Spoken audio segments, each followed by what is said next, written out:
Karl Marx, Lenin, Stalin, George সরস, তাদের রাজনৈতিক আদর্শে বাংলাদেশ হবে না। আল্লাহর আখিরি নবী মুহাম্মদ সাল্লাল্লাহু আলাইহি ওয়াসাল্লাম ১৫০০ বছর আগে যে পরিপূর্ণ দ্বীন আমাদেরকে দিয়ে গিয়েছেন, সেই দ্বীনের আলোকে শরিয়া আইনে বাংলাদেশ আমরা গঠন করতে চাই। আল্লাহ কবুল করুন। আমরা দেখি আর না দেখি, এটাই আমাদের বয়ান, এটাই আমাদের মিশন, এটাই আমাদের সাধনা, এটাই আমাদের সংগ্রাম। রাষ্ট্রীয় ক্ষমতায় গেলে মুসলমান সৎ কাজে আদেশ, অসৎ কাজে নিষেধ করবে ওয়াজ মাহফিলের মাধ্যমে, বক্তারা করবে স্টেজে, খতিব করবে মিম্বরে, পীর সাহেব করবে খানকায়, শাসক করবে মন্ত্রণালয়ে। সুবহানাল্লাহ।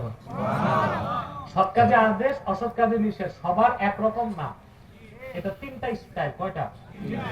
আল আমরু বিল মারুফ ওয়ান নাহয়ু আনিল মুনকার আলাল উমারা'i বিল ইয়াদি ওয়া আলাল উলামা'i বিল লিসান ওয়া আলা আওয়ামিন নাস বিল কলবি।